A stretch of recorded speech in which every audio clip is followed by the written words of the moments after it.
Olá, Shalom, a paz do Senhor Yeshua. Aqui quem está falando com você é o pastor Rui Nascimento e eu estou dando sequência ao estudo do livro da carta de Paulo escrita aos santos que se encontravam em Roma, e nós vamos iniciar o capítulo 6. Precisamos ter sempre em mente que Paulo ainda está falando para judeus. Paulo começou essa carta falando para a liderança que era basicamente, essencialmente judaica, como já foi explicado nos vídeos anteriores. E Paulo vai falando com eles sempre, e nós vemos isso no capítulo 2, a partir do versículo 17. Paulo começa uma explicação bem clara para os judeus que conheciam a lei, que conheciam as Escrituras, e ele vai reforçar isso. Depois nós vamos ver no capítulo 7, no versículo 1, que ele diz: eu falo convosco, que conheceis a lei. Na verdade, Paulo só se dirige verdadeiramente aos gentios lá no capítulo 11 de Romanos, onde ele fala: e convosco falo, gentios, não é? Ele fala lá no capítulo 11, versículo 13. Então, nós vamos dar sequência a esse estudo, lendo o capítulo 6 de Romanos, onde está escrito o seguinte: o que diremos então? Ou o que diremos, pois? Permaneceremos no pecado para que a graça aumente? Resposta: de modo nenhum. Nós que estamos mortos para o pecado, como viveremos ainda nele? Então, repare que a forma de escrever de Paulo, ela é uma forma muito especial, porque Paulo faz afirmações e ele escreve como se ele estivesse na frente do seu interlocutor e como se ele se colocasse no lugar do outro. Quando a afirmação é feita, ele se coloca no lugar do outro fazendo a pergunta e ele traz o texto para si mesmo para dar a resposta.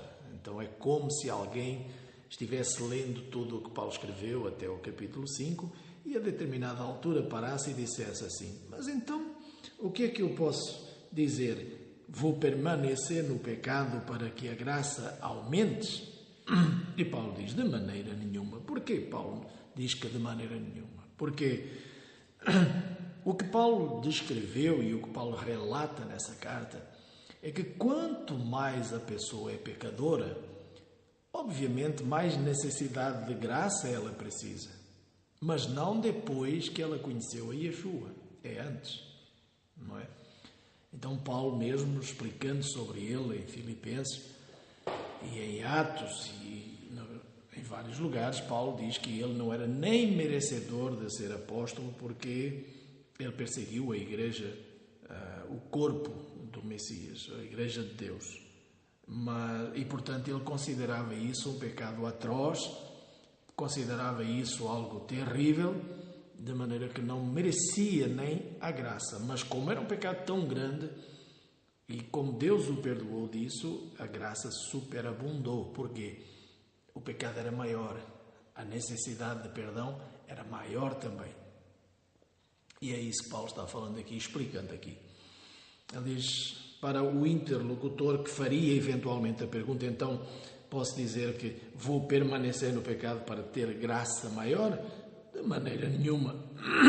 Porquê? De maneira nenhuma. Porque nós estamos mortos para o pecado.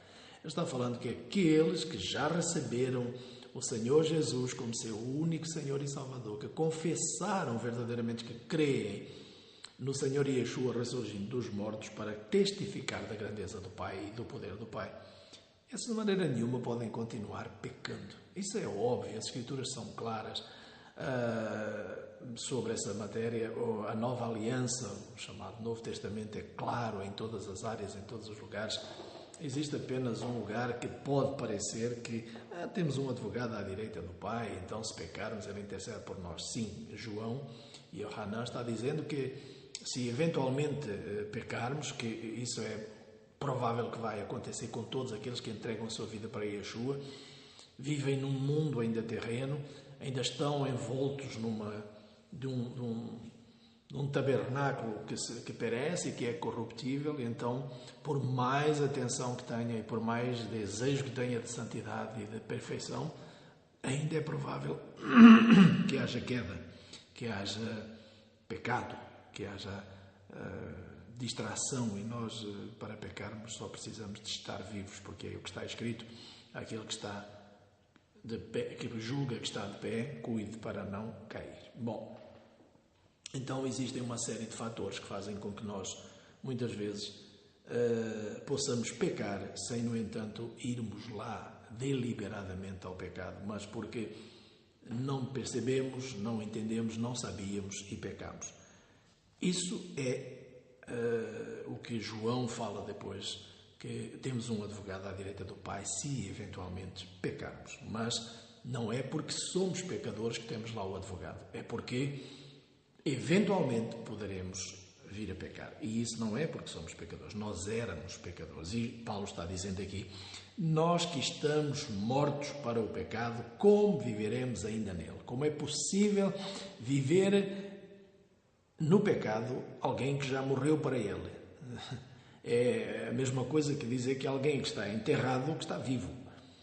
Se está morto, está morto. Se está vivo, está vivo. Então nós estamos mortos para o pecado. Não há a menor condição de pecar deliberadamente, conscientemente, como eu já expliquei. E Paulo continua no versículo 13 e ele diz: vós não sabeis que todos quantos fomos imergidos na água, no Messias Yeshua fomos imersos na sua morte? Nós fomos mergulhados na morte do Senhor Yeshua, ou seja, tivemos que morrer com Ele, morrer para as coisas do mundo. Tivemos que abraçar o madeiro. E morrer pendurados nesse madeiro, mergulhados na morte com o Senhor Yeshua. E isso é arrependimento. A isso se chama arrependimento. Ora, se eu morri com Ele, é óbvio que eu tenho que, se eu estou vivo e se eu quero andar no Espírito, eu tenho que ressuscitar com Ele também. E jamais o Senhor Yeshua pecou. Ora, se eu ressuscito com Ele, eu ressuscito sem pecado e ressuscito sem aptidão, sem apetência para o pecado.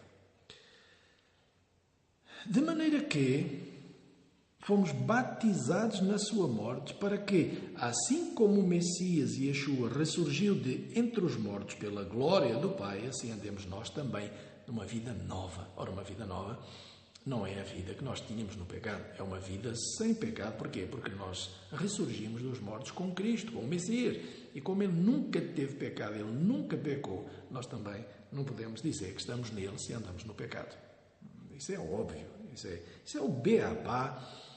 Eu não entendo como é que tem tanta gente que diz que você é pecador mesmo, quando isto aqui é o beabá do crente de verdade, daquele que sabe que não pode andar no pecado, nem pode pecar. O versículo 6 diz: pois nós sabemos isto, que o nosso velho homem foi com ele crucificado, foi com ele pendurado no madeiro. O nosso velho homem, a nossa velha natureza, o meu velho eu, foi pendurado com ele no madeiro. Por isso é que ele morreu por mim, para me levar com ele para o madeiro. Mas porquê que eu tinha que ir para o madeiro? Porque havia os escritos, o que estava escrito nos livros em relação a mim não era bom. Havia uma dívida, como está lá em Colossenses, que nós tínhamos uma dívida para com o Pai. Estava anotado lá nos livros. E o Senhor Yeshua veio e pegou essa dívida, riscou ela, e agora nós temos acesso ao Pai em vida. Mas vamos nos ater aqui a esse capítulo 6. E então ele continua: o velho homem foi com ele pendurado no madeiro, para andarmos em novidade de vida, para que o corpo do pecado fosse desfeito, a fim de não servirmos mais ao pecado. Porquê? Porque aquele que está morto já não tem pecado. Pronto. Então, você olha para mim, você me conheceu há 20 anos, você me vê agora, olha para mim e diz: não, é o mesmo cara. Eu posso dizer, eu sou o mesmo cara, tenho a mesma identidade, número de RG, o mesmo CPF, tenho tudo. Mas no meu interior não sou mais o mesmo cara. Aquilo que eu fazia lá atrás eu não faço mais, porque eu ressuscitei com alguém puro e perfeito que me dá a condição de eu o seguir. Eu quero segui-lo, custe o que custar. E por isso eu, como Paulo diz, esmurro a minha carne de maneira a não querer servir a essas tentações que antes me levavam àquilo que eu era e daquilo que eu me envergonho hoje. Então, está claro, não é? Eu acho que não é difícil para ninguém entender isso. Portanto, eu estou morto. Você está morto para o pecado. Esse versículo 6, ele é muito claro. E o 7 é muito claro. Aquele que está morto já não tem mais pecado. Está justificado. Pronto. Ora, se não tem mais pecado, se já morremos com o Messias, cremos que também com ele vivemos, pois sabemos que, havendo o Messias ressurgido entre os mortos, já não morre mais. A morte não tem mais domínio sobre ele. Porquanto, a ter morrido, de uma vez morreu para o pecado, mas quanto a viver, vive para Deus. Se o Senhor Yeshua fez isso, nós também, porque nós fomos sepultados com ele e ressuscitados com ele. Essa é a obrigação de todo o crente, vigiar e orar para não cair em tentação. Assim também vós, diz Paulo, vós quem? Os que credes, os que aceitastes viver com Deus, viver nas pegadas, viver nos passos do Senhor Jesus. Aqueles que renunciaram ao pecado, que olharam para o seu interior e viram dentro de si, viram dentro de cada um de vocês. Você olhou para o seu interior e viu que aquilo que estava lá não te interessava, você não queria mais, e então você optou por uma nova vida, e essa nova vida só é possível com o Senhor Yeshua HaMashiach, Jesus Cristo, o Messias. Querer morrer com ele, obviamente isto é tudo alegórico, porque isso se passa a nível espiritual e não físico. Então você tem que ser transportado, é por isso que Paulo diz tantas vezes para andarmos em espírito, para entendermos as coisas do espírito. Nós agora consideremos mortos para o pecado, mas vivos para Deus, no Messias Yeshua, nosso Senhor. Porque Ele é o meu Senhor, porque Ele controla toda a minha vida, é Ele que está no comando de toda a minha vida. Ele enviou o seu Espírito, o Espírito Santo. Porque santo? Porque é um Espírito separado do pecado, um Espírito perfeito. Ele enviou esse Espírito para mim, para você, para aqueles que querem verdadeiramente andar no seu caminho dele, no caminho dele. E esse Espírito nos convence da justiça, do pecado, do juízo. Esse Espírito vai nos mostrando os caminhos a seguir, o caminho a seguir, os passos a dar.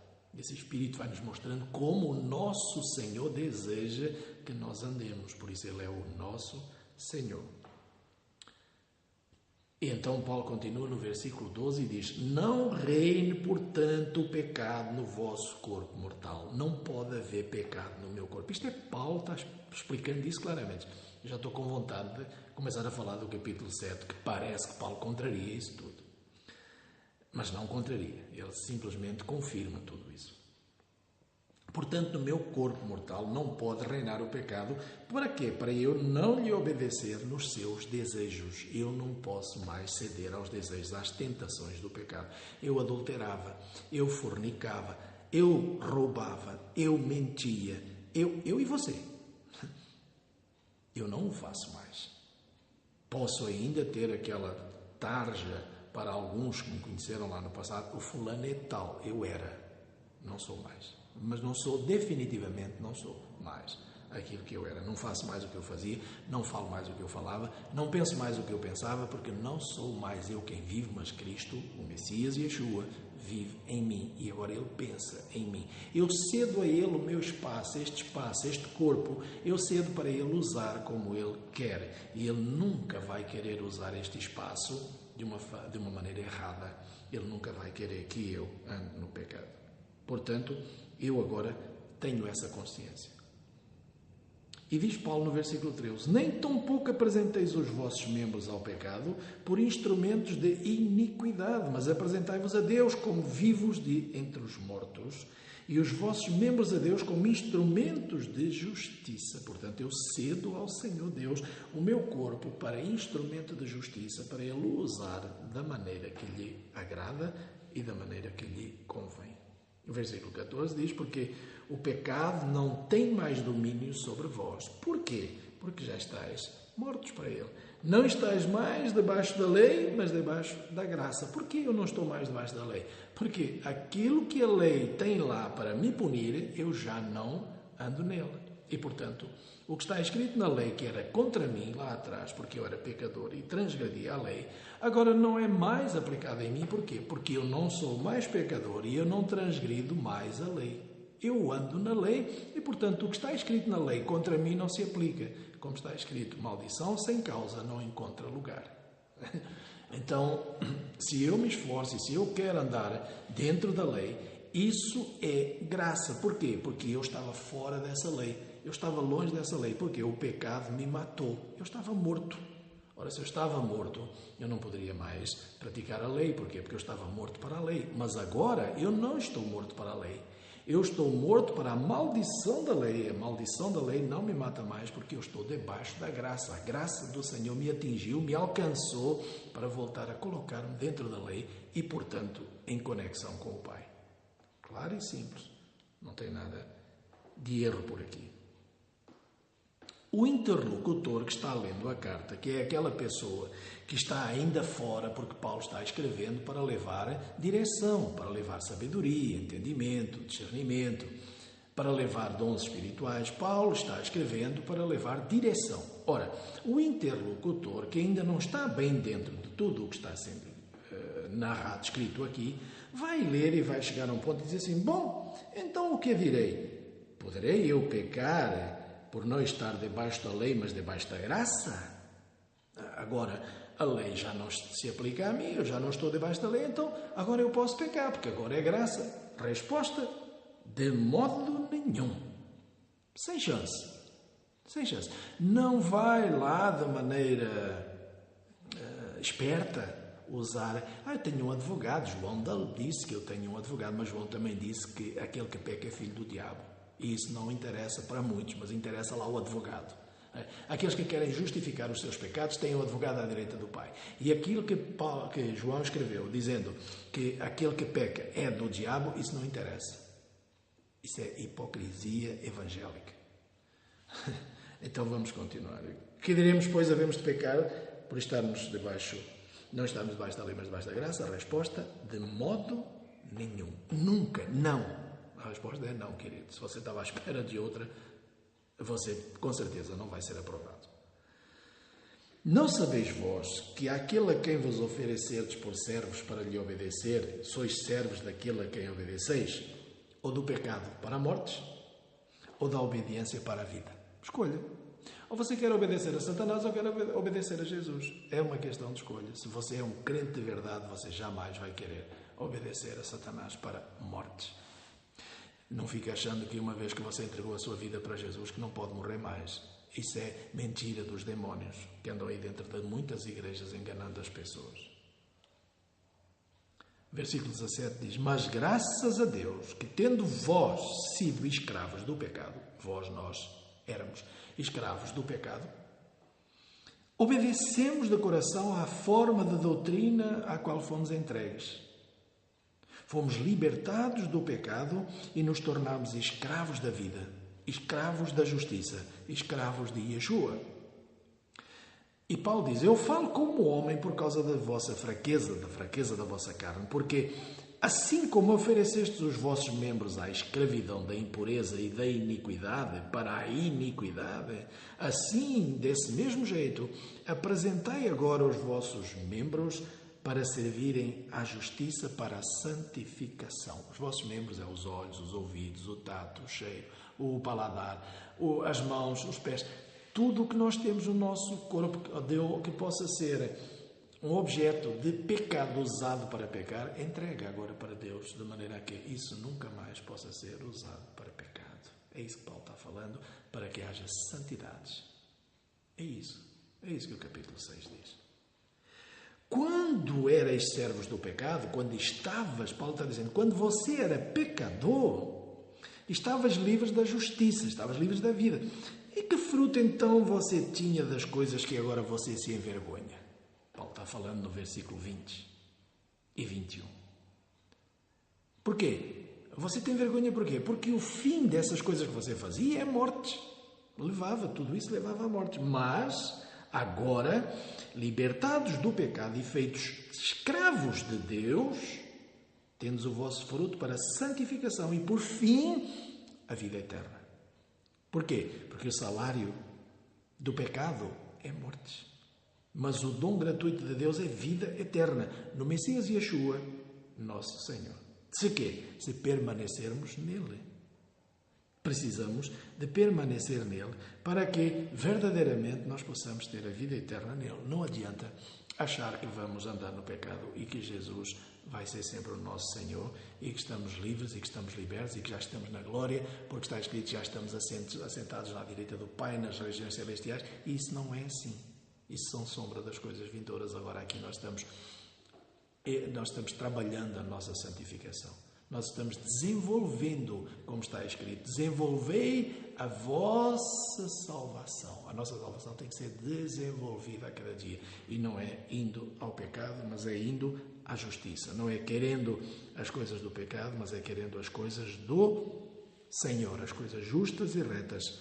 Então, o que é que nós temos que fazer? Precisamos de andar verdadeiramente no Senhor, porque se não andarmos no Senhor, não tem jeito. Portanto, temos que andar na luz, temos que andar de acordo com o Messias, como está escrito lá em Efésios, no capítulo 5, para confirmar, versículo 14. Portanto, está escrito, desperta, ó tu que dormes, e levanta-te de entre os mortos, e o Messias, Yeshua, te iluminará. É isso mesmo que o Senhor também diz lá em João, no capítulo 8, porque Ele é a nossa luz. Ele é a luz de todos aqueles que quiserem seguir nele. Ele é a luz daqueles que quiserem segui-lo. Eu sou a luz do mundo, disse o Senhor. Quem me segue não andará em trevas, mas terá a luz da vida. Ninguém pode segui-lo no pecado. É impossível. Então este capítulo 6, ele é a preparação para agora detalhadamente entrarmos no capítulo 7, que é um capítulo perfeitamente descontroverso, que é um capítulo que traz muita confusão no seio das igrejas. Shalom.